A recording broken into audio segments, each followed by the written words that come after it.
discuss some very scary things like buttons, holes and peanut butter. It doesn't sound too scary, but they really are for some people. And joining us now to look at some very unusual fears and how to beat them is human behaviour expert Mark Carter, as well as Aaron Scholz, who overcame his agoraphobia. Hello, gentlemen. Thank you. How you going? Let's go to you first, Mark. Why are some people scared of buttons or peanut butter? I mean, if you're anaphylactic, you'd be scared of peanut butter. Great question. It's not so much the object or the item, it's what it represents. So for peanut butter, it may be a fear of choking or that the texture in the mouth, the dryness in the mouth. And with buttons, it could be something like that as well, like hygiene, or potentially you've had a bad experience as a child. If you tried choking on a button, we're meaning-making machines, and we anchor that experience, which creates a blueprint for our behaviour. Yeah, because remember in the old days when they had teddy bears used to have button eyes, and I remember they changed all that because there was a choking hazard on that. Yeah. One, what's called unusual in the script, but I don't think it's that unusual at all, is the fear of clowns. Like, there's actually a word for it, I think. I forget what it's like, crustiophobia or something. But is that like with sharks? You know, Jaws made everyone scared of sharks. It made everyone scared of clowns. Yeah, look at that. That's pretty Look scary. at that. There's Pennywise, played by Tim Curry. Jump in, Mark. Coulrophobia is the word you're looking for. It's a fairly modern term. If you think Dickens started writing about clowns, which kind of gave him a darker side, because a lot of clowns have got tragedy in their life. John Wayne Gacy, serial killer, and then it was when Stephen King wrote the book It that the term was coined.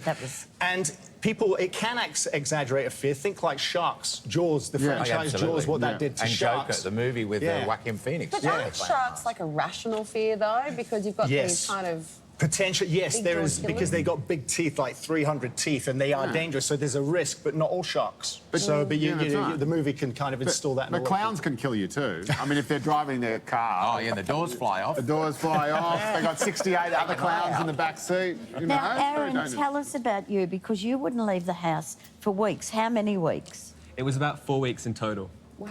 And you...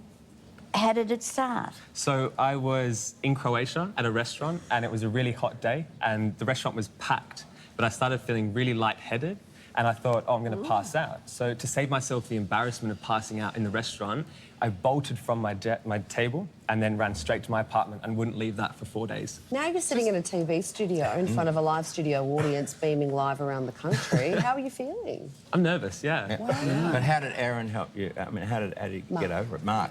So we went through several strategies. First was understanding the root cause, which was going back to that time in Croatia when it actually happened. Right. And then we looked at the impact it was actually having on my life. So it was actually having a big impact because I couldn't go out. I spent the rest of my 5 days in the apartment. I wouldn't leave it. So were you frightened that you'd go back into that situation of feeling like you'd pass out? Yeah, exactly. Wherever I went. And as long as I was at home, I was fine. But as soon as I left it, that's when it really hit me. I feel exactly the same way. It's like I never want to leave the house. You're a recluse. There's a difference. I'm a recluse, that's right. I'll take you. And these can seem like silly fears to other people, but for the person who is actually struggling with it, it can be soul-destroying. Talk us through some of your tips on how to conquer your fears. Yeah, cool. So the first one is to do what we did with Aaron, which is to reflect and dive in and actually better understand what that actually is by getting a different, reframe it, get a different understanding. By feeling the cost or the impact on our lives might be the motivation to change. We can actually turn fears into a bit of fun and have some fun with it as well. And then finding the right help, finding some help or the right help and going deeper. I know Aaron certainly did that as well. Like, he took it deeper and worked with a clinical psychologist to get to root cause of that. How did you get to them if you couldn't go out of the house?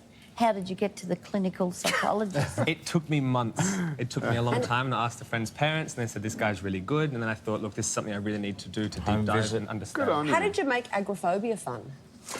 Yeah, well, me and Mark worked together on putting content together for people to watch and also explore how I dealt with it. And then that content led to people saying, look, you know, these are the strategies we've used, and we just had a good time producing it, and we actually got really into the anxiety and help me tackle it and face it. Good on you, mate. Brilliant. Well done. Good to see you out and about, Mark. Thank you so much for joining us as well. Aaron and Mark, everyone. Coming up, the Aussies who are making new products straight out of a time warp.